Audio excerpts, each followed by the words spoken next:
you're never going to prevent the sarcopenia, that muscle loss that comes with aging. The less fat you burn during the workout, the more fat you burn after. One of the most critical degenerative aspects of aging is the muscle loss. Dr. Jim, the tattoos, the face sweater, the shaved head, like, and you're 56 years old. For those of you guys watching us on YouTube, like this guy's 56 years old. 56. Come on. That's crazy, man. Thank you. How long you been doing fitness for? God, since 50 years, I'd say. Literally, I mean, it's been all my life. You know, my father got me into it.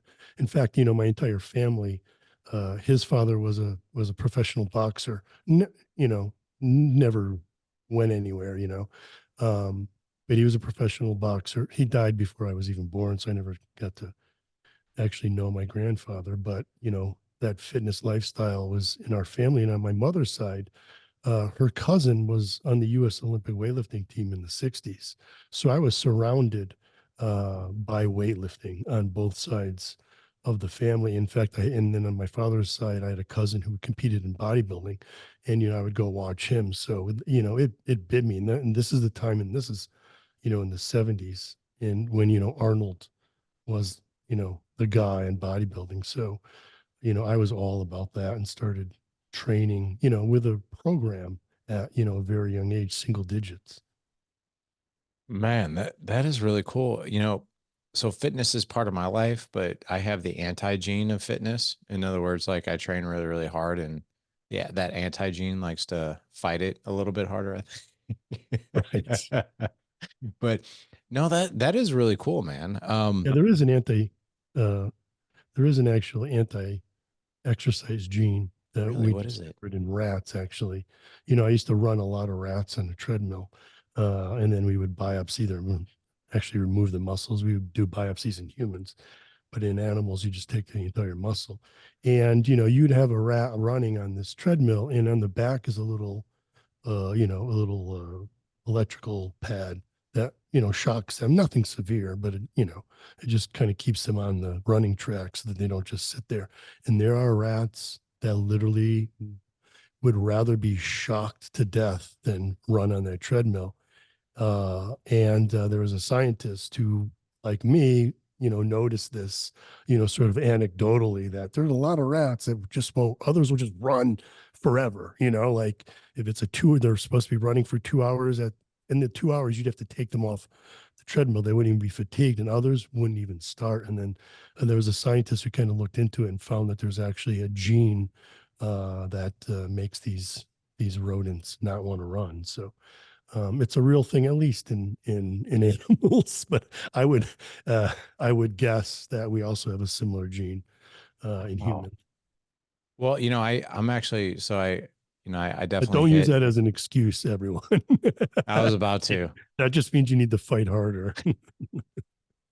Right, Larry?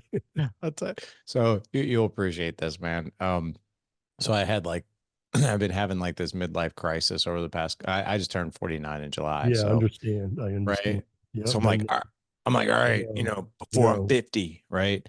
I'm going to compete in my And first. you don't think you would ever have a midlife crisis, you know, being into Yeah. fitness, being fairly aware, right? You know, you don't, it happens, you know? Yeah. So I'm hearing you.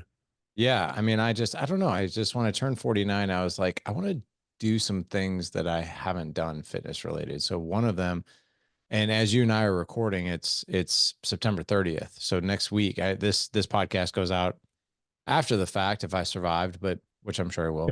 But so I'm doing my very first half marathon. That's one Wow, of my nice. goals. I'm Congrats. also going to be doing a men's physique on November 9th. Hey, wow. Yeah, and then I'm going to be doing my first Brazilian Jiu-Jitsu tournament Good. sometime in the spring of next year. So that's Great. those are three of my goals. But like, here's Very what I'll nice. tell you. I I've do a lot of never. martial arts myself. Do you really? What do you do? I grew up with, yeah, my father had a second degree black belt. I guess has a second degree black belt, although he's 80 now, but in still great shape. You'd never Hey, know. But so I grew up, you know, as well with martial arts. what type of martial arts do you do? Several. Kitsugo is a form. It's Portuguese mainly, and a little Japanese, and then we did a lot of judo and a lot of just sort of mixed martial arts. But this is back in like the 70s. Really cool. And how about yourself? What did you like to do? So Or yeah, you're, so I did kitsugo. oh, you do those too. Okay. I did some judo. I did some jujitsu a bit, and a bit of kung fu. Nice. That's awesome, man. Um, Standard karate. yeah, I love that. I did 10 years of martial arts and I've taken the past 10 years off and I just started jujitsu. It's a one martial Nice. art I haven't done. So I want to do that. But here's the, you go back to the rats thing. So I've never really run. Like I think the most I've ever run was 4 miles. I like weights. I like doing the weight Yeah, training, of right? course. Yeah. And I was doing like this Instagram like live thing in my car before I was gonna jump out of my car a couple weeks ago and run 12 miles for the first time. And I was just dreading every bit of it. And I'm sitting here thinking like, and I was making a joke of it, but I was also like, I was really curious. I was like, I'm about ready to run 12 miles. There's not one part of me that wants to do this. I don't understand how in the world you people who like to run, like what you get out of this sport of running. Like it's just absolute torture for me. Like I have to like talk myself into it. But it's just like, what is wrong with you people that run this long? It's like, I don't know if I got that rat gene, maybe. Right. What is Well, it? I mean, there's the rat gene where they just don't want to do any exercise, and then there's, those of us who tend to lean towards more strength, Yeah. power, you know what I mean, Yeah. speed Yeah. versus long distance. So Right. I don't think you have the gene. I just think you don't like running. I don't like running myself. Just, Yeah. my biomechanics just aren't made to run. Um, and it hurts. It hurt. And not just because I'm 56, but even when I was younger, yeah, I have back issues from a motorcycle. I used to race motocross as well, as a teenager. No way. Wow. That's So I cool. have a back issue. So running just doesn't suit me well. I'll do it, but long distance, no, I prefer to do sprints myself. So I understand where you're where you're coming from with a 12-mile run. Oh, Understand? brutal. It's So brutal, how man. was it? How was that 12-mile run? I complain about it, right? But it was actually, I think that was because everyone who's a runner says it will just, once you start training, because I had trained, to get up to at least 12. So I'd been running quite a bit. And I had one person tell me, they're like, you're just going to wake up one day and it's just going to click and your runs are not going to be nearly as painful. They're just going to Right. work. And I'm like, all right, okay, that'll be a cold day in hell, but okay. And it was that day. Nice. I ran the 12 miles and I was like, wow, I was like, that felt pretty good. Like and when I say, I mean, let's be honest, Jim. Yeah, Like when I say run, it was like a really slow jog. sure. It Of took, it course. It's took 12 like miles. Yeah. two and a half, 2 hours, 45 minutes, something like that. So it was not Wow. fast, but yeah. Yeah. Yeah. But it's a great challenge. That's Yeah. one thing I love challenges like that, even things that I Same. don't like to do. I just like to push myself uh to that challenge, and to at least complete it. It doesn't matter how well you did it, but to at least Just complete to it. complete it. Yeah. Yeah. Yeah. So Well, congrats on that. well, thank you. I appreciate that. Obviously, I want to talk all about you and your journey. So, 56 years, you've been doing, you've been doing health and fitness, like you said, for like it's been your whole life, like 50 years. But how did obviously your grandfather was a professional boxer. You've got Olympians in your family, but when did you know, like just looking back, growing up, that you're like, you know what, like I love this so much, I want to do this. I think I was 13, Okay. and I literally remember the day my parents took us to Myrtle Beach. I grew up in Connecticut.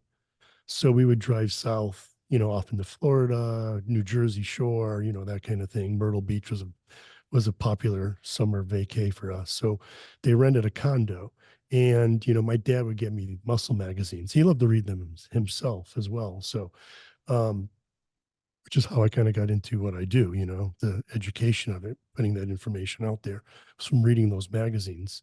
We had huge magazine collections, everything from hot rod magazines, motorcycle, you name it, um, to fitness. So my father would get me these magazines, but I was lying on the floor of this condo and flipping through Muscle and Fitness magazine, and I came across an article by a scientist yeah, the name will mean anything to anybody, but that I know well now, who wrote an article on muscle fiber types. And, I'm like 13 years old and I'm learning about, fast twitch and I'm like, what? There's a science to this, muscle building. I said, this is what I want to do, like I kind of knew I wanted to do something. I didn't know what it was at the time, because there really wasn't an exercise science area in, in the 70s and early 80s. And if it was just endurance running, it was that Dr. Cooper, I don't know if you remember, and it was all about aerobics. In fact, if you went to an American College of Sports Medicine meeting in the 80s, that's all they talked about Oh was my aerobic gosh. training. And in fact, if you go back and look at the ACSM's guidelines for exercise, like 20 years ago, there was no mention of resistance training in those guidelines. Now they're all about resistance training. But anyway, so I knew I wanted to do something with exercise, maybe be like an orthopedist, something along those lines. Because I didn't really know what was out there. I grew up in a blue collar town. When I say Connecticut, people think of Martha Stewart, Connecticut, but I grew up in like, the blue collar, industrial kind of town, Connecticut. There were no advisors going, oh, you like exercise? Well, have you considered exercise? I didn't get that kind of leadership until I got into college. And I went in, my undergrad was in athletic training or, sports medicine. I thought I'd learn about, injuries and preventing them and treating them and then go on to med school or something. And then one of the classes we had to take was exercise physiology. Mhm. And when I walked into that class and they started talking about testosterone levels after I was just like blown away. A little light went off and like, this is exercise physiology. And that's what I want to do. So I kind of never looked back from that point on. I love it, man. I'm smiling because I got my degree in fitness and sports medicine with a minor in nutrition, and you're talking about Dr. Kenneth Cooper. Yes, Yeah, exactly. man. You know the name. I do. I do. I It was remember from all all those it was all ACSM about books. aerobic training. Oh, All dude. that's I had, all that's the only exercise that there was then, yeah. you know. Like I sure, you could go pick up heavy things if you want, but you know, but you just need to run more. yeah. Right. Yeah, it's funny that you mentioned because I was just like, oh my gosh, I remember like I had it was my advisor. His name was Dr. Langenfeld, and Dr. Langenfeld like was a cyclist and Hmm. he was like a triathlon and dude like Dr. Kenneth Cooper was like somebody he quoted all the Of time. I course. mean, like that was like his jam, right? That was also his age too. Like I mean, I think he's probably, gosh, like my professor, he's probably in his late 70s by now. So like he was like right in line with all that. But yeah, man, I that's like a blast from the past name right there. But um, can I ask you a question about that? So like Yeah, of you know, course. a lot of people, they'll spend a ton of time doing aerobic activity, right? Yep. And which is interesting, right? I think if you look back in like you said, the 70s, 80s, and 90s, like the aerobic activity was big and it's still important, right, for heart Of health and that kind course. of thing. But There's no arguing yeah, that it's critical for the heart.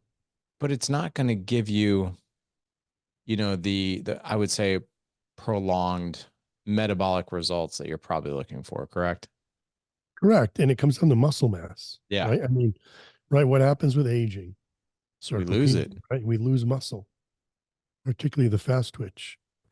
And running, unfortunately, unless you're doing like massive hills, sprinting up hills and whatnot, or even downhills, for that eccentric, is not gonna build enough muscle for you.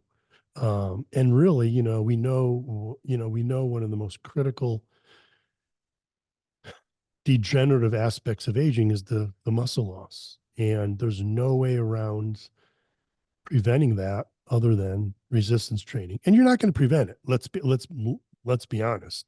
You're never going to prevent the sarcopenia, that muscle loss that comes with aging. You're going to minimize it, yes, but you will not prevent it. But you definitely will not minimize it with just an aerobic program.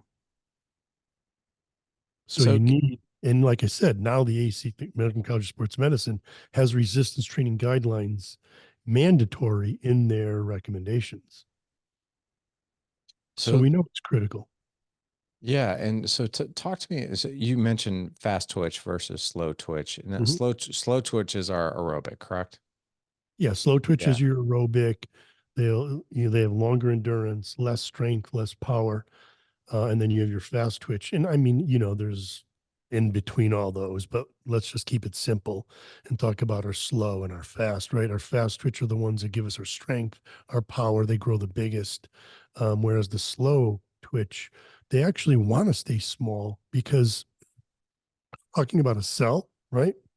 And obviously we're talking about at the molecular level here. We're not, but the distance that something has to travel to the nuclei, the bigger that distance is, which is why muscles are, have multiple nuclei. Um, the longer a substrate, meaning like a carbohydrate, right, glucose has to travel to get to where it's going in that cell, the slower it's going to be. So those muscles want to be smaller so that the transport time is less. Okay. Interesting. And so that they have more endurance. They're better at oxidating fat, right? Then fasters, they're better at not fatiguing, greater endurance, but they suck when it comes to, strength and power. Whereas those fast twitch muscle fibers may fatigue very early on, but they are the ones that are critical for strength, power, and when I say strength and power, most people are probably thinking doing the deadlift. I'm talking about opening a heavy door, carrying groceries, like these are the things that people lose the ability to do as they age. Why? Is it because their heart didn't get enough aerobic exercise? No, they've lost too much of the fast twitch muscle fibers. You know what's really interesting about that is I think that there's this belief out there, right? That if I do more and more and more and more cardio, I'll get in better and better and better shape, right? Which I think is actually not true. Yeah, I Um, mean, it's true to a point, whereas your right. cardiovascularly Sure. you'll be But better, maybe metabolically, right? You'll be yeah, better. Um, you're not. It's not the only you know modality, if you will, right. exercise that you want to be doing. When it comes I mean, to you also want to be, like you want the aerobic, you want the resistance training, and then you want the movement, especially as you get older. You want the flexibility and the range of motion. You want to maintain that ability to move. I think are the three critical components to fitness that we need to really focus on as we age. It's fine if you don't do any aerobic as a young, you're a 20-year-old. You want to, a 20-year-old football player wants to be big and muscular, right? Sure, you can get away without doing a lot of, aerobics and flexibility training, but as you get older, you're going to need it. yeah, need it, yeah, for sure. One of the other things too is that muscle mass. I've been reading a lot of literature lately that Mhm. long having more optimal muscle mass is the equivalent of longevity. Is that correct? Yeah. And what's interesting, and this just to paint a picture that this doesn't apply to everybody, but do you know what the number one factor is in survival rate for cancer patients? What determines their survival, the likelihood of them surviving the cancer? Is it muscle mass? Their muscle mass. Okay. I didn't know The that. more muscle mass they have, the better they are able to fight off the cancer. Um, and so yes, and so with aging as well, the more muscle mass you have, and they're finding like people who are stronger live longer, right? There was a new study that just came out that found a correlation between strength and longevity. Now, obviously, we know tons of power lifters and strength athletes who've died early from heart attacks and whatnot, right? So it doesn't mean just being strong is the only thing you want to focus on. But like I said, it tells a story there that that muscle is important. And is it so as far as like I remember like I say back in the day, but like 30 years ago when I was in college, I remember there was different types of workouts, bodybuilding workouts and that kind of thing. But um, I think it really just all boils down to time under tension, doesn't it? Isn't that the most important thing? It's hard to say. We really know little. This is, as a scientist, I like to laugh about people who think they've like figured it out. We don't know how muscle grows. Okay, we know very little. In fact, we know very little about the human body. In medicine, we know very little about the human body. We know things like you lift, you eat protein, it increases muscle protein synthesis, right? That's the building of amino acids to produce the proteins that make up the muscle. But then you also see an increase in what's called microRNAs, which come and eat up that protein that you just produced. Why would the body do that? So there's so many things that we really don't know. So what is the most critical thing when it comes? Is it time under tension? Maybe. Is it, have you heard about this long length partials, the stretch mediated hypertrophy, where it appears that the most critical when you're talking about a range of motion, right? Let's talk about like a biceps curl, right? The most critical range of motion appears to be as long as the muscle is at its full length in the start position, is you only have to go about halfway. That'll grow as much muscle as going the full range of motion. And again, Really? this is just starting to come out. So, a couple studies doesn't mean anything, but it's sort of pointing the picture that the most critical aspect of growing a muscle may be the stretch. So like the starting point of the movement. And then Exactly. Yes. the other thing Lengthening too, the muscle to its full length before you start the contraction. interesting. So like there's probably some real science then around like once you get fatigued out and you can't go the full range of motion, like partials are going to be really beneficial. Yes, possibly. Okay. In fact, there was a study that showed in calf raises when subjects did partials after they reached, muscle failure, and muscle failure was when they couldn't perform the exercise through the full range of motion. One group just stopped. The other group continued doing partial reps until they literally couldn't move. And that group, and again, could be volume. They did more. That group that did the partial reps grew, their calves grew bigger. Did it say by chance like the percentage of growth? It was, I think, almost double Okay, that's good because the I my growth. calves need a little bit more size, so I'll Yeah. be doing some partials then. Yeah. And in fact, there's one study on partials where they only did partials for calf raises. Okay. So they only did, and it's the beginning half. So Okay. they go from a stretch to basically when your feet are, 90 degrees with your ankles, right? They didn't go any higher, so they just come up to about here and back down. The group that did that, their medial part of the inside part of the calf, that medial head grew 3 times better than the group doing full range of motion. These were beginners though, okay? And their lateral, the outer head of their gastric grew twice as big as the group doing the full range of motion, just doing that initial half. Now, again, these are beginners. And then there's a new study that came out on trained lifters finding that those half reps like that didn't grow more muscle than the full range, but grew equally as much muscle Okay. in Interesting. trained. So there's still, we're still trying to figure it all out. But right now, there's some light being shined on this initial half of the range of motion and how critical that is for hypertrophy or muscle. That's a sciencey name for muscle growth. What about like rest pauses, where you go to mechanical failure and then, get like, 5 to 10 seconds and Put the weight then, down. yeah, crank out a few Yeah. more. I do that as a, intensity technique. Um, so the question now is, and again, you know, we don't know because we have a lot of anecdotal evidence. And in fact, we have a lot of anecdotal evidence from like professional bodybuilders, but they're taking something that may, the anabolic steroids, growth hormone, peptides, growth factors, you know, they're playing a different game. So what works for them may not necessarily work for, the natural person. And so we have a, it's very confusing. So the thing about the rest pauses. So let's say I was doing like a chest workout and I was going to do 2 exercises for 3 sets each, right? 3 sets of bench press and 3 sets of flies. In one workout, I just did let's say I'm doing 8 to 10 reps for each set. And in one workout, I just stop when I hit failure or close to failure, right?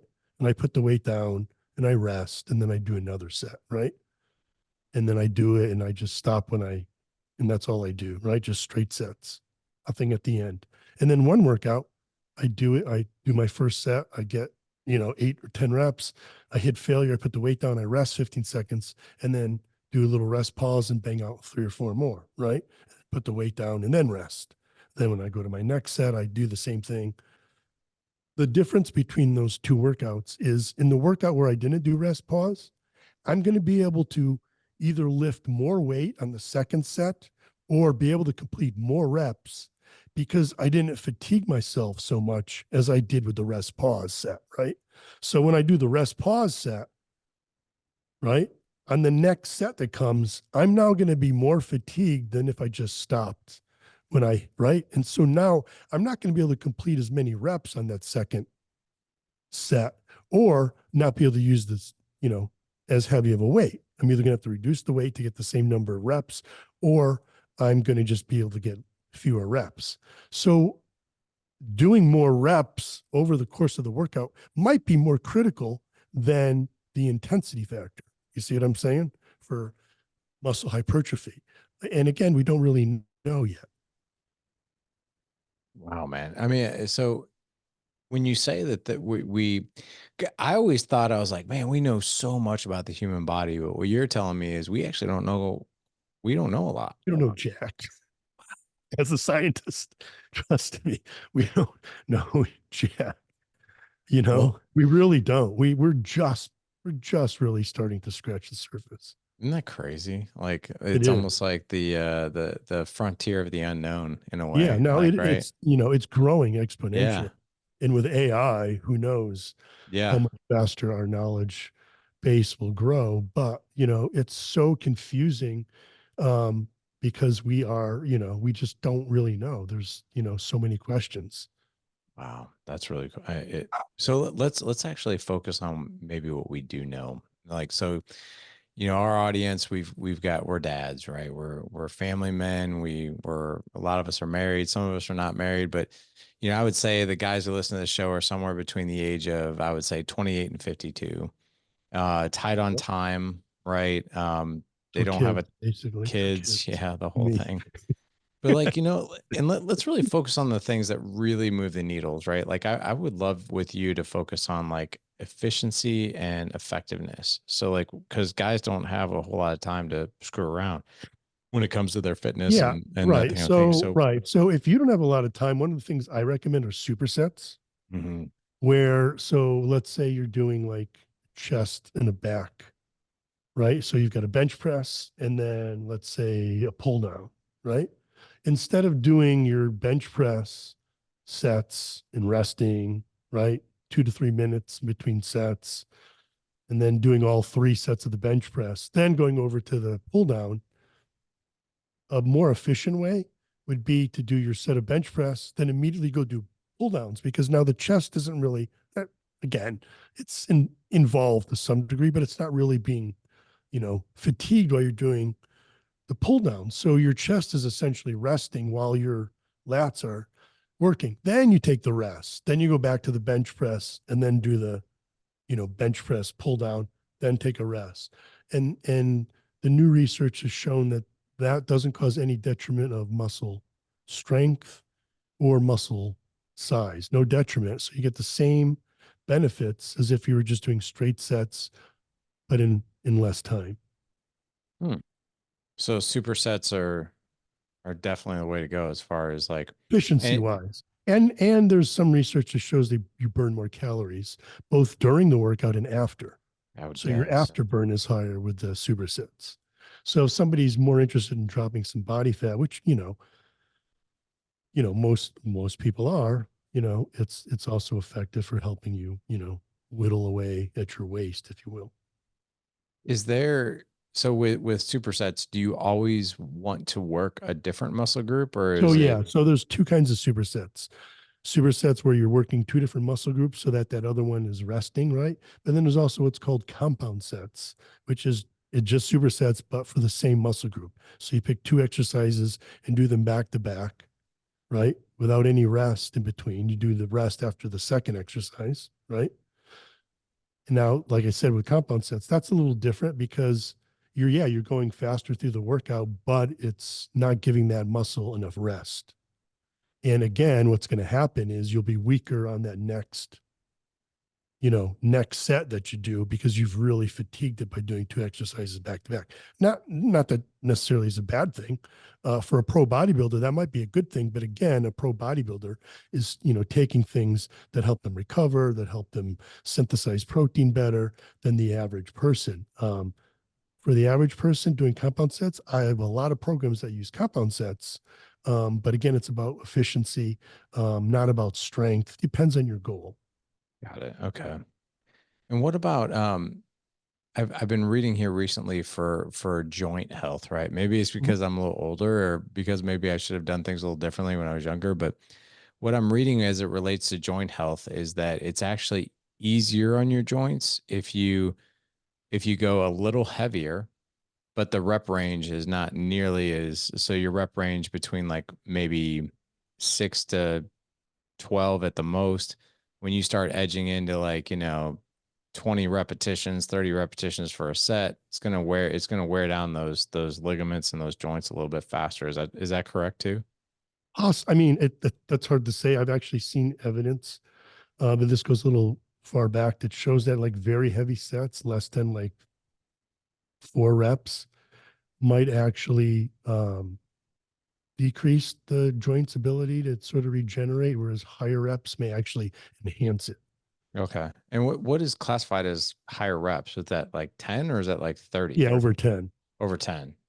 Anything 12, over 10, 15. or like, what do you think? Yeah, I'd say in the 12 to 15, Okay. 20 rep range. I'm a big proponent of mixing up rep ranges for a number of reasons. One, it prevents boredom. When you go in and do the same thing every workout, you're working in the same rep range, right? It gets kind of boring. But if you're going in and changing up your, rep range, I like to do like microcycles. And then there's a million ways to develop a workout program. But one of the things I like to use is these little microcycles. And so every week you're changing up the rep range, whether you're doing it linearly or what we call um, reverse. So you're going linearly where you're getting heavier every week and doing fewer reps, right? So you may start with 12 to 15 reps in week one. Then in week two, same exercises, you add 5, 10 pounds. Now you're doing maybe 8, 9 reps, right? Week three, you add another 5 to 10 pounds. Now you're doing maybe 6, 7 reps and so on. You can go that way, or you can do what's called undulating, where it's just kind of all over the place. One week you're doing very high reps, 15 to 20. The next week you're doing 3 to 5 reps. The next week you're back up at 12, 15. Then you're done, it's kind of all over the place. Which is called periodization. And periodization is an old athlete's method of training, particularly like Olympic weightlifting athletes and other strength athletes, where they periodize their training, starting with higher reps and lighter weight further away from competition. Then as they get closer to competition, they're using more heavier weight to build more power and strength in less volume to get ready for competition. But what we've found is that it also helps, you know, general population with getting stronger and also building muscle. And then with with the aging population, let's just I'd really love to give these guys who are listening like like the Goldilocks recipe here, right? Not too much, not too little, just right. Right. So Yeah, it's like exactly. obviously when it comes to heavier weight, we want to be careful of that, especially as we get older. We could wear down the joints. We don't want to be doing too less of weight or anything like that, or rep ranges and that kind of thing. But and I also want to talk about just nutrition as well as what is optimal, like the most effective, efficient, I would even say simplest for a busy dad to follow? Yeah, I would say my recommendations would be mix up your rep ranges, right? Don't stick to the same 8 to 10, 15 to 20, 6, whatever it is. Try to mix it up, right? Get a variety of rep ranges. Um, it'll give you a variety of challenges, right? It'll challenge the muscle in different ways. Higher reps challenge the muscles differently than very low reps, right? With heavy weight. Um, I would probably, unless your main goal, if your main goal is building muscle and strength, I would rest longer between sets, meaning like 2 to 3 minutes. If your main goal is fat loss, I would keep the rest period shorter. If you're short on time, I would consider doing those supersets that we talked about, right? And then as far as nutrition goes, the number one thing that I can recommend is protein. And you probably see a lot of debate over what the best protein amount is for people. And it's somewhere around, for people who lift weights and are fairly athletic, right? Move a lot, do a lot of activity, is somewhere around zero point 0.7 to about 0.9 grams per pound of body weight. I like to make it easy for people and round up to just one. So 1 gram of protein per pound of body weight. If you're 200 pounds, shoot for 200 grams of protein. Now, a lot of people say, well, I don't need to, I'm not worried about building muscle. I'm like, no, research shows that those who eat higher protein also feel better as they age, the more protein that they're eating. There's new research out on that. Also, it's harder to overeat protein. Like it's harder to overeat, and it's harder for that protein to get converted into fat. I'm not saying it won't happen, but if you're trying to decide between a bag of chips and a steak, go with the steak.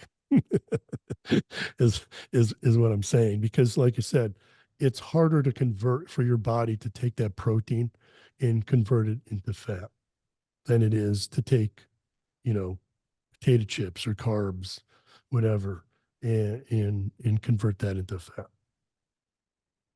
So is there protein sources that do you think are better than others? So like for instance, beef, chicken, fish, pork, eggs, and all those things. And then obviously supplemental, you've got whey, you've got protein isolates, all those different things. So I'd love for you to just give us your opinion and your expertise on what do you think is the best protein out there? So the best protein is one that gives you a complete protein, Okay. right? So let's talk about animal versus plant-based. First of all, before we get into, whole foods like chicken breast versus a protein shake, right? So animal versus plant, okay? What the research shows is that, in fact, there's a brand new study that showed, if you compared, um, I believe it was beef protein, and I don't mean beef protein like powder, but like from a steak, because beef protein powder is not beef. It's actually collagen. A few people know that. You can't grind up muscle and then powder it. Doesn't work that way. Uh, so we can grind up collagen. So beef protein, if you buy a jar of beef protein, you see like these ads of these bodybuilders I see eating that. Yeah. steak, and they show the powder pro. It's not beef protein. It's from beef, but it's their hooves and joints. It's collagen. But anyway, so let's talk about, like animal protein versus plant protein. The reason that animal protein is more anabolic, if you will, is it has more of the critical essential amino acids, particularly the branch chain amino acids like leucine. And leucine is the key that turns on muscle protein synthesis. And what little we know, what the research is showing is that we think you need at least about 3 grams of leucine, the average person, to turn on that signal for muscle protein synthesis. The problem with a lot of plant-based proteins is that they don't supply enough leucine.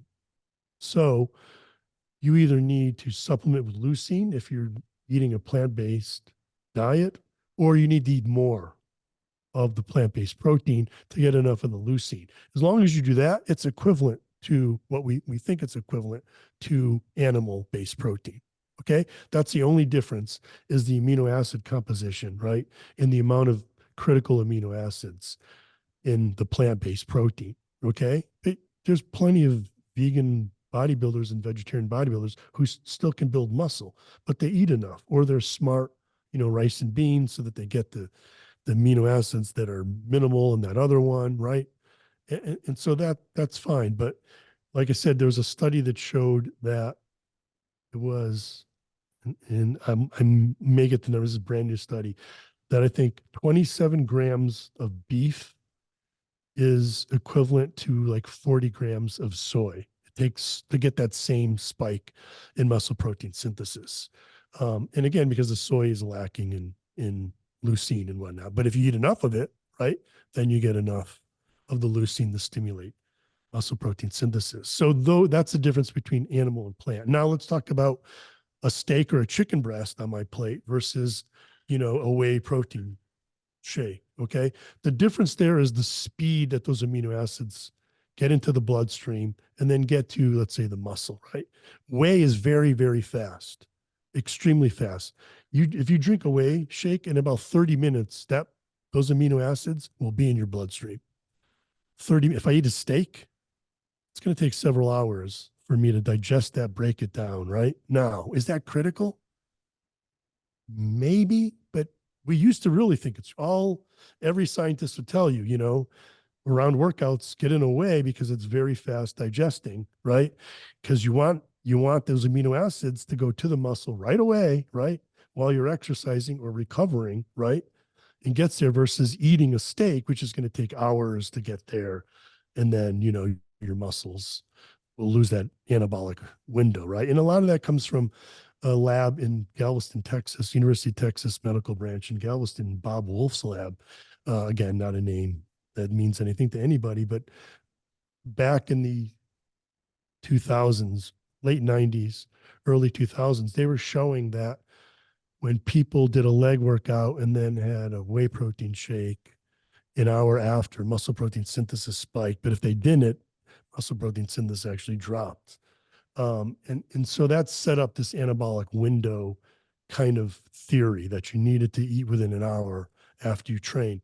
New research comes out and shows that, at least in newbies, people who haven't trained, even if you waited 24 hours to eat that protein, the spike is going to be the same. You're still going to get the same spike. Now, they did find that when they took those newbies who waited 24 hours to get that spike, after they trained for 8 weeks, that spike dropped down to somewhere around, I think, eight hours, maybe. Don't quote me on the numbers, but so their window, if you will, sort of shortened, right? Meaning that they couldn't wait 24 hours to get that same spike. But it sort of pokes holes in the theory of whether there's an anabolic window. Now, if your goal is to be the biggest muscular human possible, I would not suggest you wait after you work out several hours to eat your protein. I'd eat right away. But whether you eat a whey protein shake or a chicken breast may not be as critical as we once thought. Got it. Okay. If that makes any sense. It makes total sense. It's really fascinating, like how quickly the research really changes, Yeah. Oh, yeah. That's the thing I love about science is, like I said, we know very little. Some people think, oh, we've got all the answers, but we don't. And, it continually, changes. I mean, remember the fat burning cardio zone? Oh You yeah. want to be 60 to 70%. Oh yeah. Like, don't go any harder or you won't burn any fat during your workout. Now we know that's kind of, sure, you burn a higher percentage of fat at a lower intensity, but you burn fewer total calories, which means you burn fewer total fat. And the epoch, right? The afterburn after the workout will be far lower with that low intensity workout than if you did a high intensity workout where you barely burned any fat. But Yeah. after the workout, you burned tons of fat for the rest of the day. That makes So total sense. we're constantly in fasted cardio. That's the thing, fasted cardio, right? When you're fasted, you burn more fat. There's no doubt about that. But does that lead to greater fat loss? In a normal person, it doesn't matter because the more fat you burn during your workout, the less fat you burn after. The less fat you burn during the workout, the more fat you burn after. Because if you're burning fat for your workout, when you're recovering, right? If your body gets used to you staying in this fat burning, and I know we're jumping around the topics here, so I apologize. But if your body adapts to utilizing fat during your workout, what fuel source do you think it's going to use to recover? Fat? No, it wants to save the fat for the next workout. So it's going to use more carbohydrates, more protein to break down, oxidize, to refuel yourself, recover after the workout. So you're sparing fat so that the next workout you have adequate fat to burn.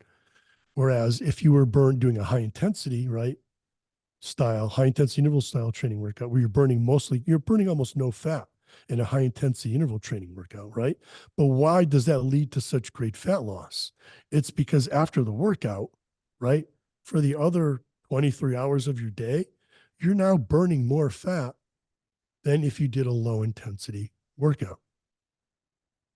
Interesting. So I forget how we got on that topic.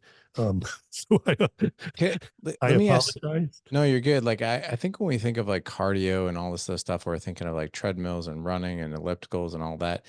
I have a question for you about like exactly what you're talking about in like jujitsu. Mhm. So, and I'm rolling the dice here of if there's any research or you probably know the answer, but like I've noticed, especially like, so I rolled last Thursday. I actually hosted an event, 2-day event. I've hosted events for almost a decade, but this is the first time I've ever hosted a very small, it was 8 guys, I'm sorry, 7 guys, at my house. And it was a 2-day event and we did jujitsu on the very first day. And I've been doing jujitsu for a while, but we rolled and we rolled hard. And Yep. we rolled up to the point where like we were like shaking, like me included. There's a couple of us like came darn near close to puking. You know, we were using felt like every single muscle in our body. And one thing that I've realized since I've been doing jujitsu is it's so different from any other workout I've ever done. So like I'll run, I'll walk, I get in at least 15,000 steps a day, whether I'm jogging it or walking, I mostly walk. But when I do jujitsu, I feel like and I could be totally off base here, but I feel like my body is in a state of, I mean, best way to describe it is like afterburn. Like I almost like have a hard time cooling down. Like Mhm. I'm ravenously hungry for like 24 hours after a workout like that. It's just different. But I don't know what's going on. Well, okay. Well, let's break down what you're doing, right? You're talking specifically about rolling with an opponent, Correct. right? Yep. So you're doing a lot of iso, right? When you're with an opponent, you're never just like, Yeah. right? Your body is never, right? When you run, your upper body isn't flexed and tight, right? Your upper body's fairly loose. It's really the legs that are doing, the work. So what's unique about the jujitsu workout is you're using almost every muscle. You're constantly keeping everything tight, right? On the whole body, right? So you're not just moving, you're not just expending uh, calories through the movement. You're not just expending calories when you grab someone's arm and do an arm bar or whatever, right? You're also maintaining this tight posture the entire time, right? Is that The whole time. Yeah. I mean, right? yeah, And I so, think that's, yeah. and so it's kind of like bodybuilding, whereas people think, oh, he's flexing his arms. No, he's flexing every single muscle from his calves up to his neck are all contracting right now and as hard as they can, like people think, oh, he's just posing and smiling. No, he's dying right Yeah. We're now. dying. He, Yeah. Up he there. is and people don't realize how hard. In fact, there was a study that just came out that showed that, posing is actually a workout on Oh, its own. yeah. So with the jujitsu, unlike any other martial arts, even karate where you're, on your feet, right? You're not tight and, when you're fighting on your feet. Um, in fact, you're kind of, it's kind of like water, right? At times. But with jujitsu, you're constantly, almost every muscle is tense and tight, and you know what I mean? And so it's a far greater stress on the body than if you went out for a run, if you lifted weights, Yeah, because you're flexing everything. Like you're doing everything, bicep curls, you're everything, working right? biceps, right? Yeah, but Yeah. if you're No, rolling, I it's mean, everything. sure. Exactly. And you take a break, right? You do a set, you put the weight down. You don't roll for 30 seconds and stop and take a break. You're going for, how long might, it be sometimes, right? 10, 15 minutes, Oh yeah. like, right? Yeah. Constant before you can get to relax anything. So Right. it's a whole, and the other thing is you're fatiguing your nervous system on top of it. Okay. Yeah. So yeah, tell me about that. What's the impact of that? What's the impact on Yeah. probably why you're On shaking a bit as right. well, is the nervous system fatigue from, constantly, anytime you contract the muscle, it starts in your brain, right? And it Right. sends signal to the motor neurons at the muscle to contract. Well, if you're contracting every muscle constantly, right? It's not just peripherally what we the body, but the your central nervous system is also getting fatigued. That makes that makes total sense. I never So thought of yeah, it so that I'm way. not Well, yeah. surprised you're shaking, I mean the throwing up is more the lactic acid increasing acidity levels in the body, Yeah. and it's that acidity that gives you that the throw up. So that's more metabolic, but it's a complete work, and like you said, it's a different workout. You It feel it is everywhere. for You're sure. feeling it in your nervous system, you're feeling it in the muscles itself, you're feeling it metabolically. What about so we've talked about protein, we've talked about fast twitch, slow twitch, cardio, weight training, partials. We've covered a lot, but I'm really interested in the other two macros. So the Mhm. fat and carbs. So like I think one of the biggest hindrances for people is trying to get healthy is like, well, if I'm eating healthy, I can't eat anything except for chicken, rice, and Yeah, broccoli, which right. is not true, You right? cannot have a steak. Right. You But like, cannot have so bacon. You can't cannot have have bacon. bacon. Like bacon is unhealthy, right? Not really. So as far as fat goes, so I said, protein I would weigh the strongest as far as, and I'm not talking about just muscle, I'm talking about longevity, right? I would weigh protein, and a lot of scientists are coming around to this as well now, how critical protein is, right? I mean, we have hundreds of thousands of proteins in our body, right? They all need to be rebuilt, every day. Your skin, your hair, your nails, your muscle, your organs, these cells need to be refurnished, if you if you will, replaced and replace with new ones. And it requires protein to do that. So protein is number one. But fat for a man, I recommend I recommended 1 gram per pound of body weight of protein, right? So for a 200-pound man, that's 200 grams of protein. For fat, I recommend half a gram per pound. So a 200 person would shoot for about 100 grams of protein. And this is Or fat. particularly of fat, sorry, Okay. That's 100 right. grams of fat per day for a 200-pound person. And the fat is critical for not only the your essential fatty acids like the omegas, right?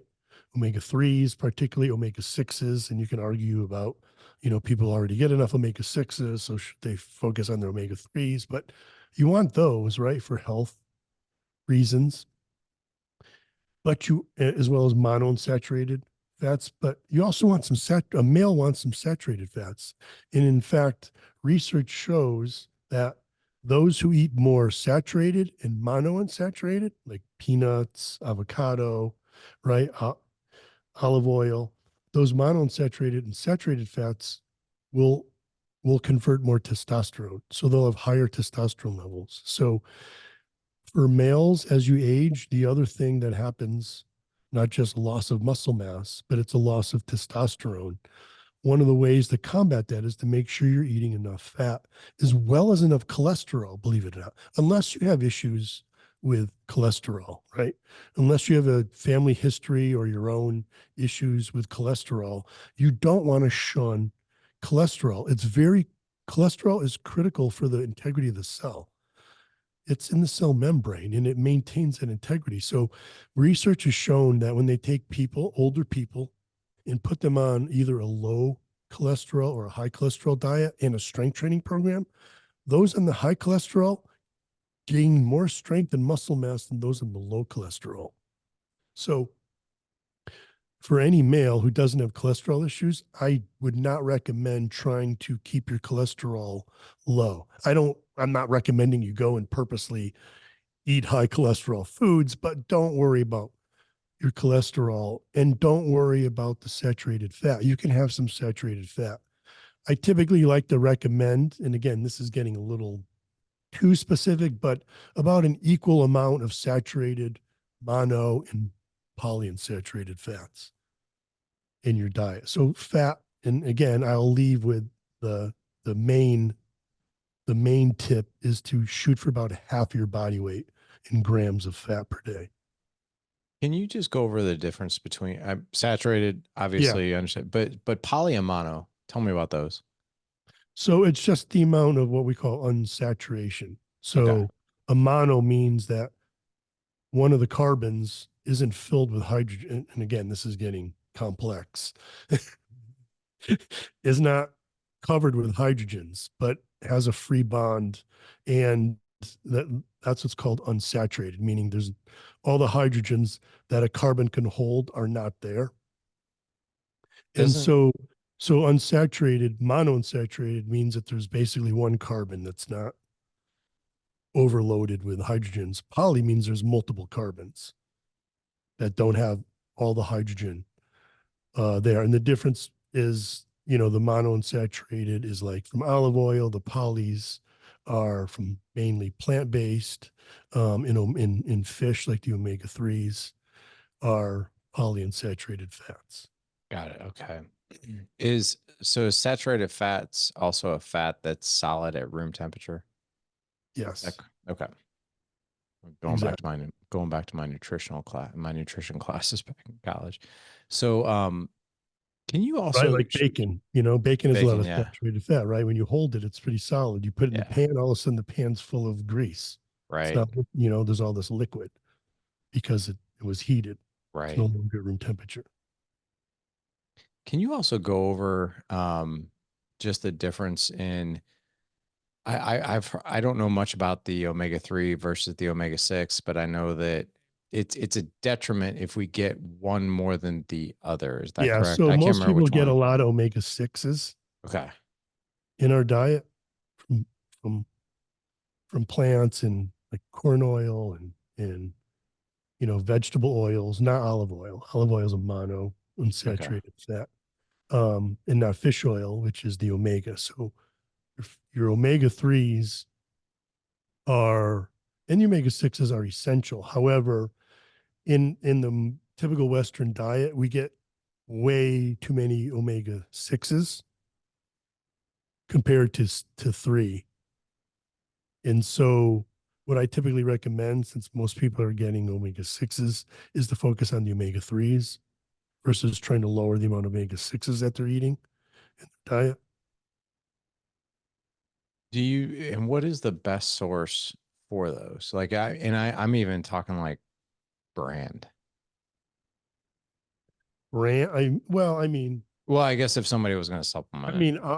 any olive oil that's a true olive oil, you have to be careful with olive for your monounsaturated olive oil, avocado. And so with olive oil, there's no one specific brand that I recommend, but anything that's pure olive oil, you'll see that oftentimes it'll say olive oil, but when you look on the back, it's a mixture of oils with, olive oil being included. And so they call it olive oil, but any olive oil.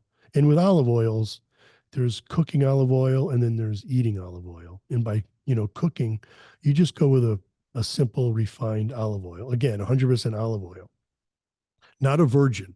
Right? You've heard of virgin olive oils, right? I was going to ask about that. Like, is that not the best? I always thought virgin was better because it's It's the most better, yes, but not for yeah, cooking. So right. right. So the virgin is less refinement. There's less, and Right. it has higher amounts of these, critical polyphenols and other plant-based, um, I won't say chemicals, but other plant-based substances that are very beneficial. With the straight up olive oil, it basically has a higher um, smoke point. Right. Okay. So, and the thing about the smoke point is, well, everybody's like, well, I don't care if I get smoke in my kitchen. Well, no, at the smoke point, it's now changing the structure of those omega threes, and and we're not sure, what is that bad? It's not. It's definitely not good. It's not good. Yeah. Yeah, but we don't know how, bad it is. But, you don't want too much smoking with the olive oil. A, it'll, set off your smoke alarm in the house. B, it changes the structure of those fats. So when you're cooking, don't go with a virgin. But when you're using it like on salad dressing or making like a marinade or something like that, then I would use the virgin, because it has higher amounts of those beneficial, um, you know, phytonutrients. Got it. Okay. I But know, as far like, as a brand, there's no real brand. okay. Anything that's, like I said, 100% pure olive oil. And like I said, focus on just a straight up plain olive oil for cooking. And then if you're going to be putting it in dressings, marinades, and whatnot, go with the virgin or Virgin. extra Okay. virgin. I know we're kind of like going to the deep end of the pool here, but I kind of geek out over this stuff and I really like it. And I also know that this is not really on people's radars of like how they shop. But when I go to buy oil, I always want oil in glass. I never buy oil in plastic. Mhm. And depending on the type of oil that I'm buying, like I want that glass, container Or tinted. yes. Yeah. So talk to So us there's about less that. oxidation. So the less Yes. oxidation, and it gets back to like that smoke point that I was saying. Mhm. If you put the oil to heat, it can change the structure of that fat. And if you put it in sunlight, the oxidation can change it as well. Yeah. Yeah. So yeah, so you want it tinted. And again, you can talk about the plastics with the micro plastics that we're seeing everywhere now.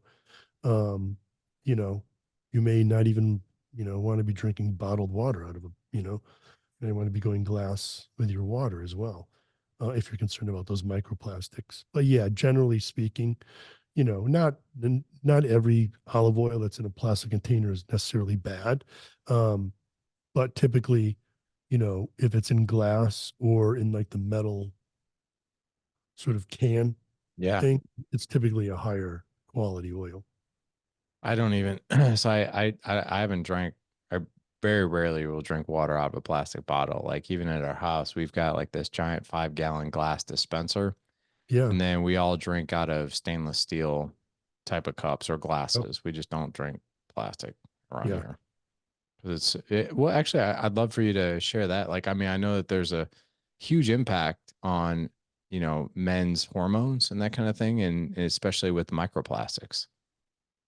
Yeah. And again, something we know little about is how damaging these microplastics are because we're finding them everywhere, Hmm. absolutely everywhere in the human body. And then there's certain things like BPA that are also in there, chemicals that are, those forever chemicals, if you will, that are in there that can actually change, your hormone levels, altering your testosterone, lowering your testosterone, like, it's no secret that if you looked at men's testosterone levels today, they tend to be lower than they did in the past. And likely it's because of all these environmental toxins that we are getting a hold of. Yeah, And it's those we're plastics, yeah. look to be an issue, one of the main issues.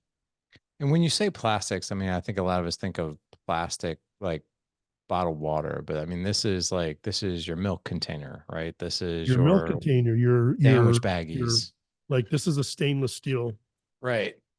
shaker cup. Your shaker cup, your plastic shaker cup, may be an issue as well.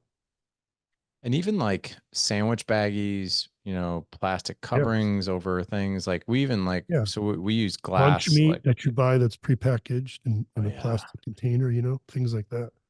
I didn't even think of that. But like Yeah. even like our quote unquote Tupperware, we have glass now. Like we use glass. Nice. Yeah. And So the worst thing you want to do is heat it, right.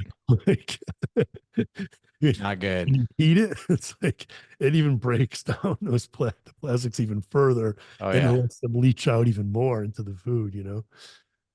So crazy, man.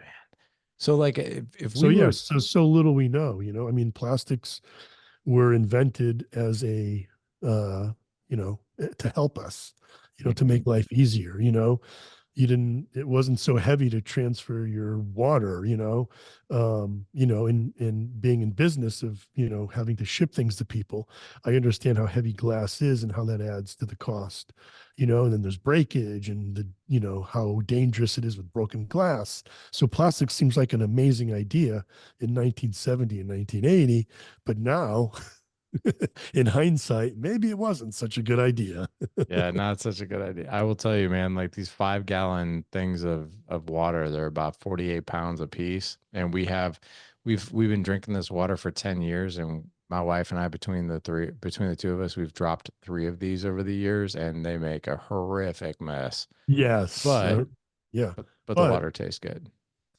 exactly. And you're not getting all those microplastics. No, no, we're not. And like, um, but so just as we wrap up here, I'd love for you to just share like, what's obviously I'm looking at you and obviously aesthetically, not only do you know what you're talking about, but you look like you know what you're talking about. So I would love to give the audience just Thank you. what's a day in the life for you as far as like what you eat and what does your activity look like? For me, I usually wake up about 7, get my 12-year-old ready for school, right? Off to school. And then I will typically fast for about 12 hours. So, so I'm a big proponent of intermittent fasting. I've done some research on it. Um, at Yale, in fact, we were one of the first to look at, what happens when you feed after you've fasted and the difference if you have a high carb versus a high protein meal. None of that really matters. But the point is that I do a little bit of fasting, mainly for the health benefits. It's great for, fat loss for a lot of people. And what I like about intermittent fasting, it's nothing magical, um, is that it gives you the power to say no. And so the thing I say with dieting is like, you're trying to, follow a smart nutrition plan and you go to Starbucks, you get your coffee, but you're standing in line and you're looking at all the pastries. And what most people do is they're like, yeah, I really shouldn't have that pumpkin bread, but if I order pumpkin bread with my coffee this morning, then I'll eat less rice at dinner. And so you're doing this like constant bargaining with yourself. Whereas when you're intermittent fasting and you walk into Starbucks to order your black coffee and you look at those things, they're like, oh, those are great, but it's 10 a.m. and, I don't start eating until 2 or whenever it is. It it's very powerful for a lot of people to have that and just say no. It's a no. It's no, bargaining what I'm going to do later. It just sets like clear, timelines. Like, no, we're not eating right now.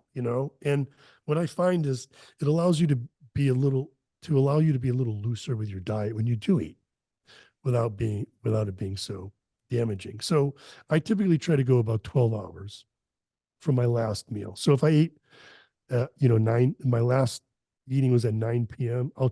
I won't eat until after 9, at least. Some days I go longer, particularly on days that I don't work out. I'll go up to 16 hours of fasting. And there's health benefits that come along with it, from the immune function, um, and you can go on and on. Again, um, it may not be anything more magical than calorie restriction and other forms, but like I said, for most people, it's very powerful to have that. It's like, nope, the answer is no, I can't. There's no bargaining, there's no thinking about how many calories I've had, how many carbs I've had. It's very simple, yes or no. So I'll fast.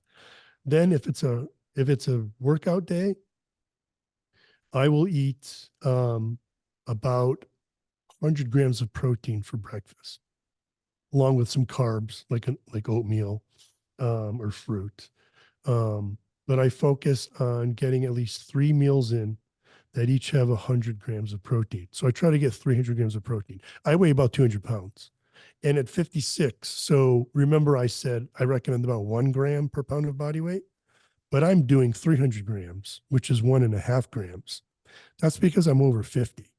And when you're over 50, your ability to synthesize protein drops drastically. So a 20-year-old could drink, let's say, a 20-gram whey protein shake and spike his muscle protein synthesis. If I eat a 20-gram protein shake, it's not going to do anything for my muscle protein synthesis. I need to go up to at least 40 or 50 grams of protein to get the same spike in muscle protein synthesis as that younger person. So I eat about 1.5 grams of protein per day on my high protein days. Okay. You have a high protein day? Yes. I have a high protein day and then I have lower protein days. So I do a little bit of protein cycling because if you look in the research, right, there's a huge debate over does high protein work? Does going, over a gram of protein help? If you look at professional bodybuilders, they certainly eat more than a gram of protein per pound of body weight. But like we said, they're using something that helps them synthesize more protein. So they probably need more protein. But why, when we look at the research, it's kind of all over the place. There's some research that shows if you go up to 1.5 grams per pound versus the 1 gram, the 1.5 gram guys gain more muscle. And then there's other research that shows the 1.5 gram guys gained no muscle. And so there's a theory called the protein spread theory, meaning if you compared a group that was at least double the protein bump, that doubling of their protein from what they're either used to, right? If you're looking at the same subjects, you put them on, regular, and then you put them on a high protein, as long as you doubled the protein, they'll likely see an increase in muscle mass. Then if you only went up by 50%, let's say, you wouldn't really see much of a difference.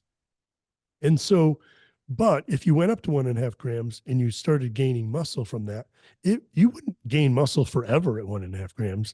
Eventually the body would adapt. Okay.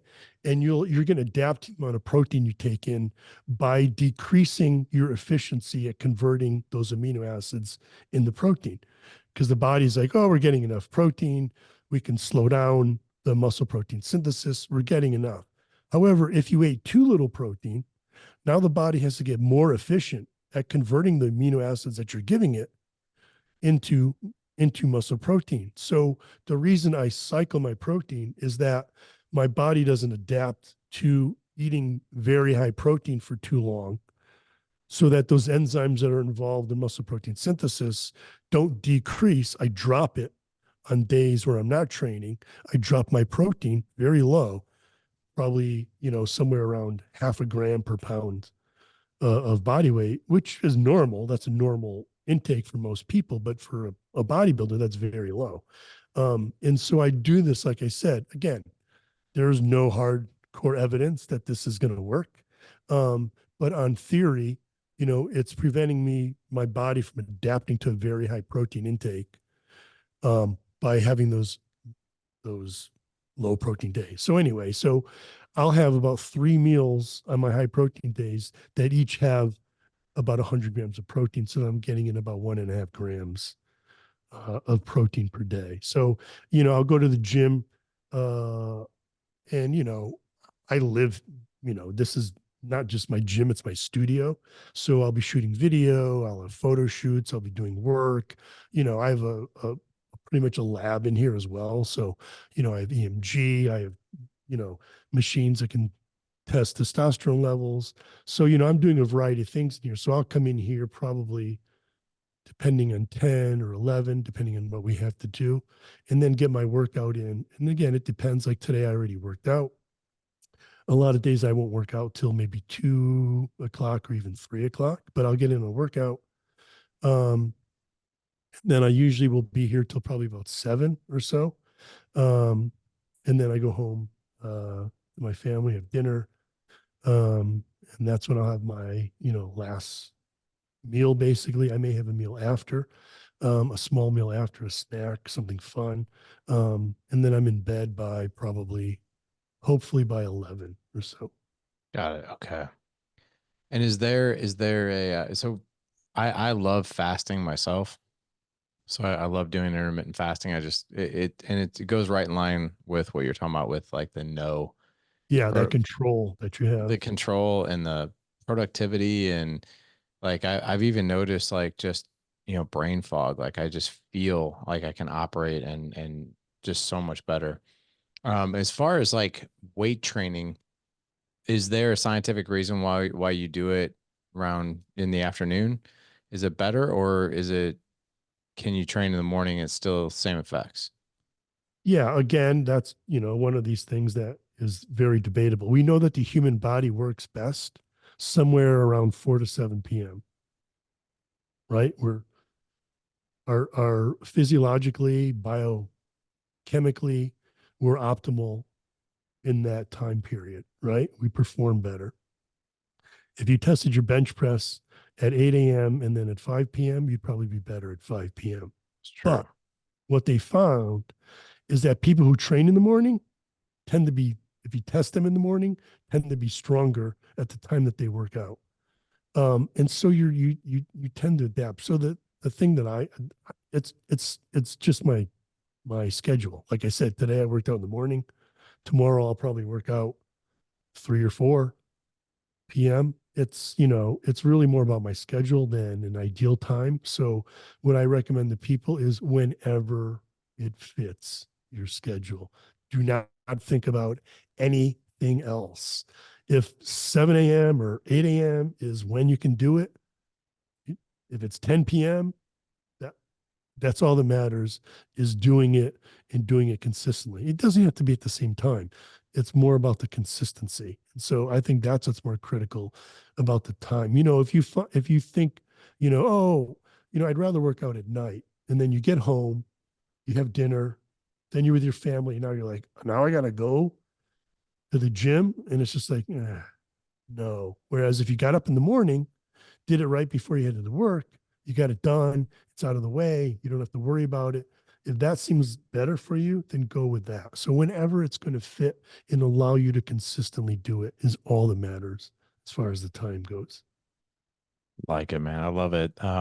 Dude, thank you so much for coming on today. This was probably one of the deepest knowledge dives we've done on this topic as far as Well, I can I'm glad. remember. Yeah, this was I'm awesome. glad. And the last thing I'll leave you with is the sitting topic. So, Yeah, so yeah. I'll try to be as brief as possible.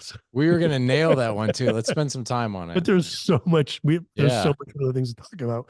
So I'm a huge proponent of I have an article called "Sitting is the New Smoking," yeah. and it's based on the research that shows that when you sit, you literally we haven't evolved past the hunter gatherer. We're still our bodies are designed to move. When the sun is up, we better be moving, or you're going to die from either being killed, you're either going to be prey, right?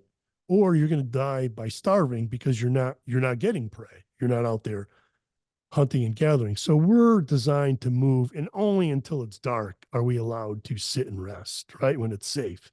We haven't really evolved past that. So we've already been sitting for over an hour now. So when we're I know. sitting for 30 minutes or more, right? And again, you don't have to do this all the time, but just to be aware, that of how much sitting we do. When you're sitting for more than 30 minutes, the research has shown your body literally thinks you're asleep. And it starts shutting down genes that control fat burning and carb utilization and turn on genes that ramp up fat storage. Okay. So this is bad for body composition, is bad for your health, right? It's going to lead to metabolic disorders, cardiovascular disease, right? just because your body thinks you're resting, you're sleeping. So it starts shutting down those genes. Also, research has shown that if you sit, when you're sitting, you have less blood flow to your brain. That's even reduced. So even your cognitive abilities to, are being minimized by too much sitting. And then there's even research now, there's a new study that showed people who sat too much didn't didn't recover as well from a weight workout as those who moved I can more, see which, that. yeah, right? You can see that. But a lot of people are like, wait a minute, I thought I should be resting more. I mean, back in the day when I was a competitive bodybuilder, on leg days, I'd go to the gym, do this massive leg workout, and then go home and sit on the couch and just stuff myself with food because I thought that was the best way That to was the recover. thing. Yeah. Well, now it doesn't seem to be the best way. You actually want to move. And my theory is it's the better blood flow that you have from the moving, which is going to bring more oxygen, more nutrients to that recovering muscle. And it's going to take away more of the waste products. But anyway, so sitting is very detrimental. And it's, we do it when we commute to work, whether we're driving, we're on the train, whatever it is, right? We're sitting. Then we get to the office and we sit some more, right? We sit all day at the office. Then we commute back home. We're sitting, sitting, sitting. And then what do? We plop down in front of the couch and sit some more. Now, okay, you work out. Great. That's very good, but that does not free you from not sitting too much because there was a study that showed people who worked out the same. They worked out about the same number of hours each week, right? I think it was about 1.5 hours per week, so moderate. Those who watched more TV, and it wasn't about the TV. It's just to signify how much they sit. Those who watched, what was it, more than, I can't remember how many. Those who watched more than 2 hours or something of TV a day, and those who watched less than that, those who watched more than 2 hours, the people who sat the most, even though they worked out the same, had bigger waist circumference, higher blood pressure, and higher resting blood glucose levels, even though they were exercising the same as the other group. But the difference was how much sitting they did. So even if you're doing a lot of working out, it doesn't give you the right to just sit around the rest of the day. Your workout is your workout. That's going to make you a better athlete. And when you say, oh, I'm not an athlete, well, yes, you're an athlete in life, right? It's going to make you better at opening the doors and being able to walk and do things, but you need to move throughout the day. And so that's why I developed that 30-60 rule where for every 30 minutes you're sitting consecutively, you want to get up and move for 60 seconds. It could be stretching. It could be walking to the water cooler, go walk the stairs, go outside, do some push-ups, do some sit-ups, do some, whatever it is. Every 30 minutes, try to just move for at least 60 seconds and it'll make a big difference. I've had people lose up to 60 pounds by doing nothing other than doing that. Just that. They didn't start a workout program. They didn't change their nutrition plan. All they did was monitor how often they were sitting, and every 30 minutes, they tried to get up and do 60 seconds. They literally changed their body from obese to, to normal body fat levels just by doing that. So it can make a huge difference. But again, even if you work out, your workout sadly is not enough. Our bodies are designed to move, and you need to move. Don't pull into the parking lot and look for the closest spot when you go to Target. Look for the furthest spot away so you walk. Don't take the escalator or the elevator. I mean, unless you've got luggage and whatnot. Take the stairs when you can. There's ways to get in more activity throughout your day. And that's really what you should be focusing on, is being active throughout the day, even more critical than your workout.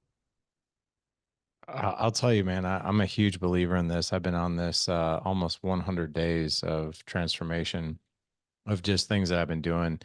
And one of them is to get my step count between There you go. 12 to Yep. 20,000 per day. And I never really have done that. So like I'll get on like my calls and stuff like that, and I'll be walking. I have I'll show you this. So I have this walking pad right there that I put under my Yeah. desk. Yeah. Yep.